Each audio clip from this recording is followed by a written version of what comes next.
Nakatok ka. Gano'n ka ba? Umububo ka. Naalala ka ni Rhea. Ano ba yan? Okay. Sa isang araw lang talaga. Kaya ko, saan mas nakakatakot? Yung butanding. O si Rhea. Ni Rhea. Si Rhea na. Kapakain na lang ako sa butanding. Kung sinama mo, dalawa kayong takot. Eh di mas mano ka. Di dito ka lang. Hindi masyadong lumayo.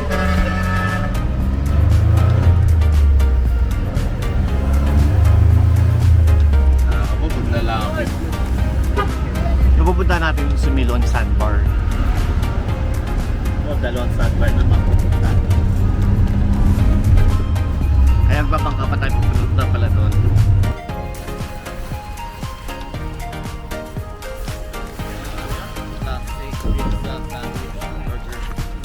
Good morning. Morning.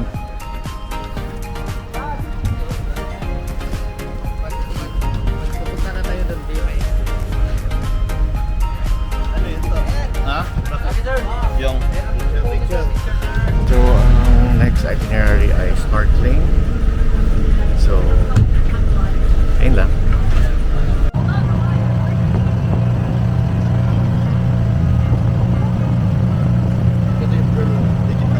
wala yung perfect na ano eh. Bilog eh. Oo, kasi cultured yung perfect.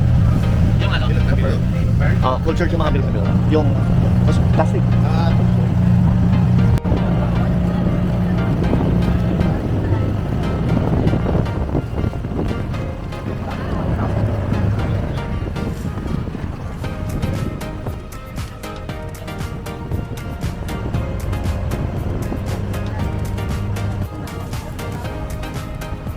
Linaw. Grabe.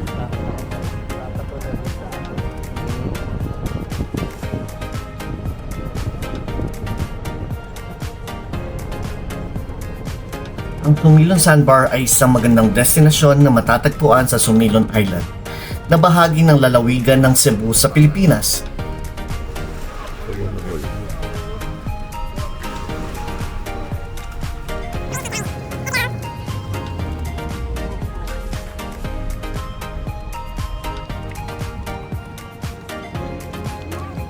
Sa mga gusto mag-hiking, meron ding hiking trail sa Sumilon Island kung saan maaaring tuklasin ng mga bisita ang iba pang bahagi ng isla.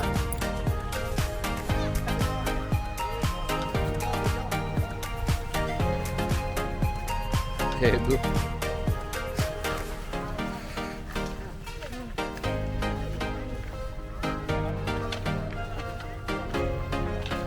Kilala ito sa kanyang puting buhangin at malinaw na asul na tubig na nagbibigay ng napakagandang tanawin at perpektong lugar para sa mga activities tulad ng swimming, snorkeling at diving.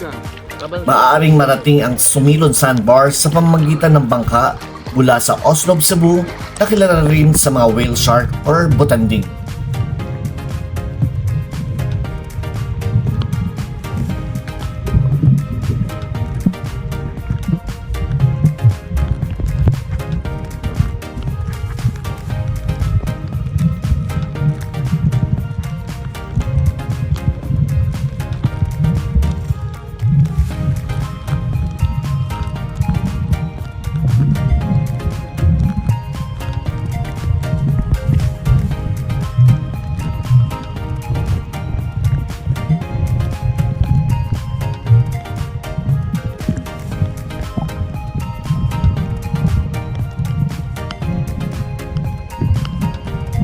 Marami ring mga coral reefs na matatagpuan sa paligid ng island, kaya magandang lugar ito para sa mga mahilig sa underwater exploration. Ito ay malinis at perpekto para sa swimming at pag-relax sa ilalim ng araw.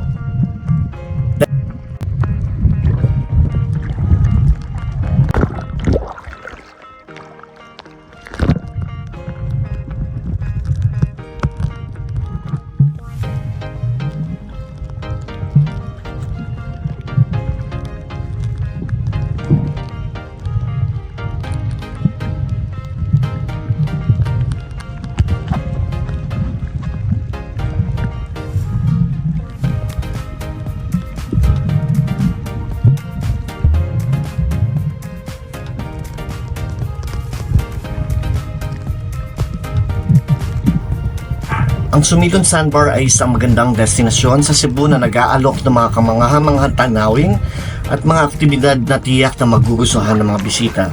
Kaya huwag kalimutan na isama ito sa iyong travel itinerary pag nasa Cebu.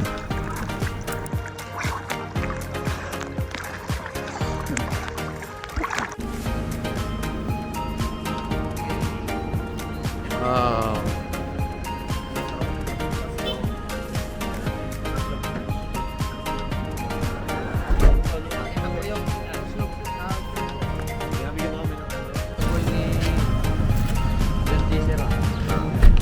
Ito yung Kabagas, istorya ni. Pastrog Church, and then dati po, sinulog to ng mga Muslim. So dito, Muslim country kasi to. So nung may nakonvince na din dito ng Christianity, sinulog po nila yung church. Tapos yung hindi lang nasunog, si Immaculate of Conception, yung ano santo po nila dito. Pero ngayon nandiyan pa rin yun. Immaculate of Conception po. Conception. Wow, yes, Na-preserve pa rin nila yun. Bago pa lang din nila natapos yan. Mga 20. Di pa nung lumindol ba? Na ano to? Picture mo natin. Ginanahan.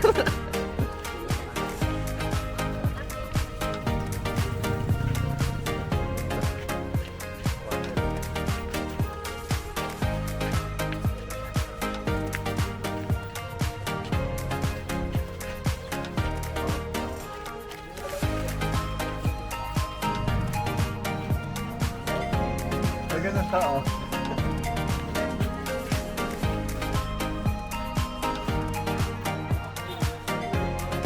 Pakilala mo kung sino ka.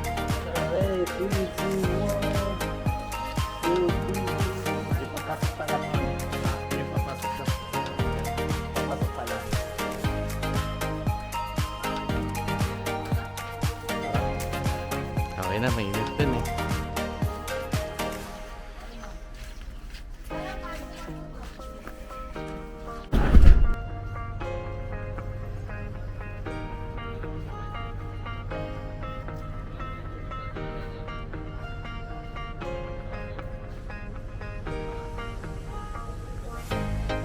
Ang Simala Shrine, nakilala rin bilang Simala Shrine of Virgin Mary, ay isang tanyag na dambana na matatagpuan sa bayan ng Sibonga, Cebu, Philippines. Ito ay kilala sa mga deboto at turista dahil sa kanyang kahangahangang arkitektura at makapangyarihang spiritual na aura. Di ba?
Ang Simala Shrine ay kilala sa kanyang kahangahangang disenyo, nakahawig ng isang kastilyo.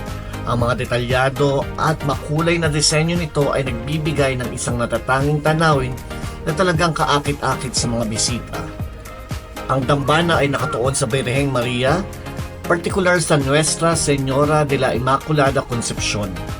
Maraming mga deboto ang pumupunta rito upang magdasal at humiling ng tulong at biyaya mula sa Birheng Maria.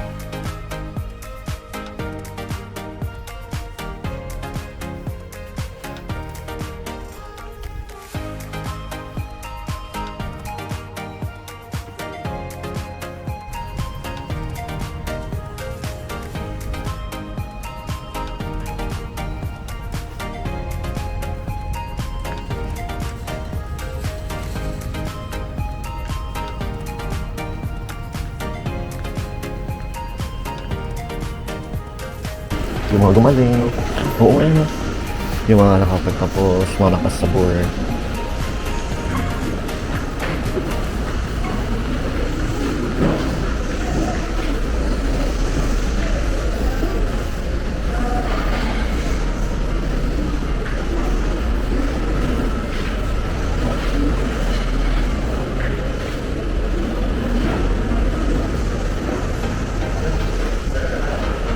Ang Simala Shrine ay isang lugar ng pagsamba at pagninilay-nilay. Ang mga tao ay dumadayo dito upang magdasal, magbigay ng pasasalamat at pagsagawa ng mga ritual na debosyon. Maraming mga tao nag-uulat ng mga himala at biyayang natamo matapos ang kanilang pagdalaw at panalangin sa Simala Shrine. Dahil dito,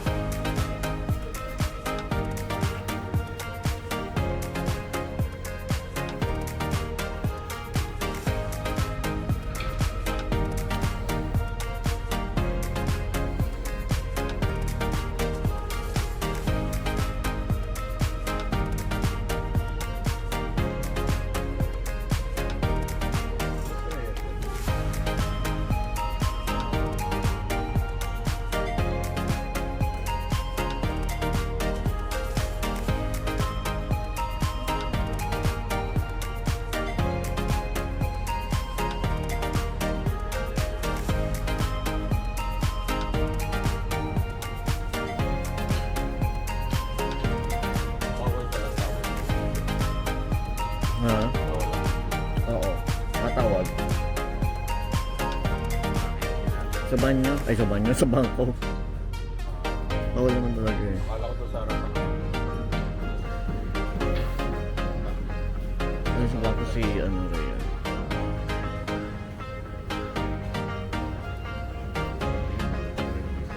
Oo. Eh kaso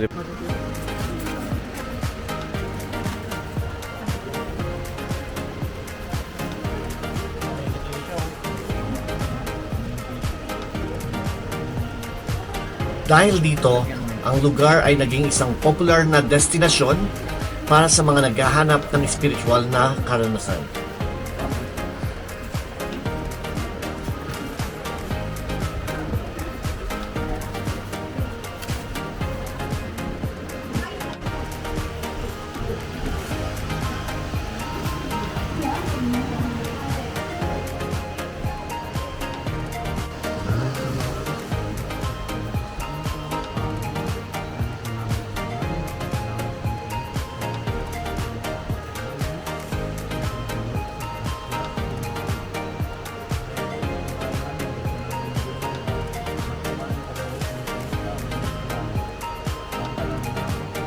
Sa kabuuan, ang Simala Shrine ay isang mapangyarihang sentro ng debosyon at spiritual na pagninilay-nilay na hindi lamang nagbibigay ng pagkakataon para sa mga deboto, kundi pati na rin sa mga turista na maranasan ang lokal na kultura at pananampalataya sa Cebu.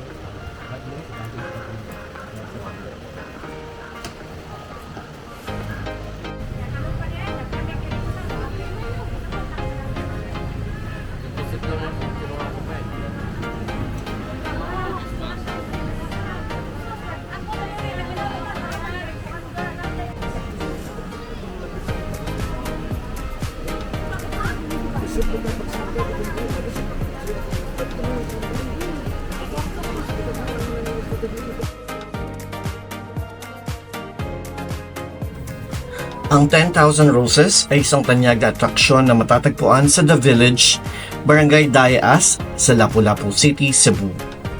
Kinilala ito bilang isang romantikong destinasyon at isang magandang lugar para sa mga mahilig sa photography.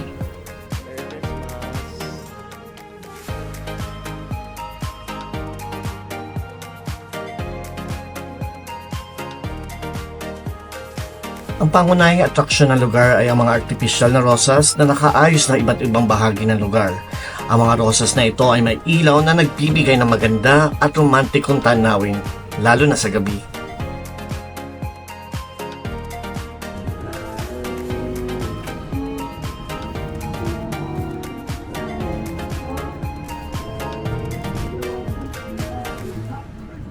Ito ay isang sikat na lugar para sa mga magkasintahan at pamilya. Dahil sa kanyang magandang ambience, maraming mga tao ang pumupunta dito upang mamasyal, mag-date at kumuha ng mga litrato.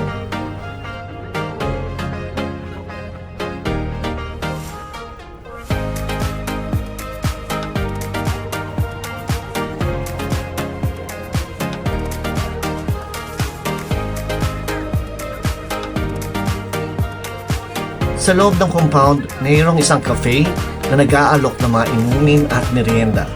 Ang mga bisita ay maaaring umupo at mag-enjoy ng kanilang pagkain habang tinatamasa ang tanawin.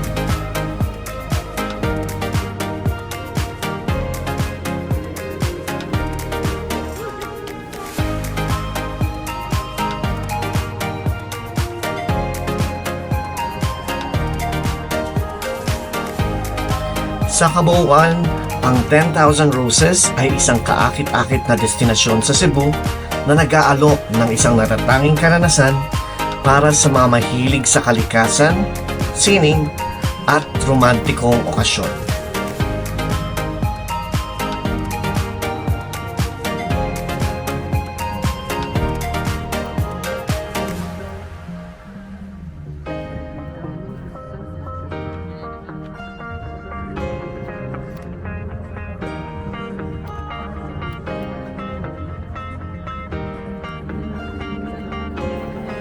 Ito na ang last installment ng Cebu adventure namin.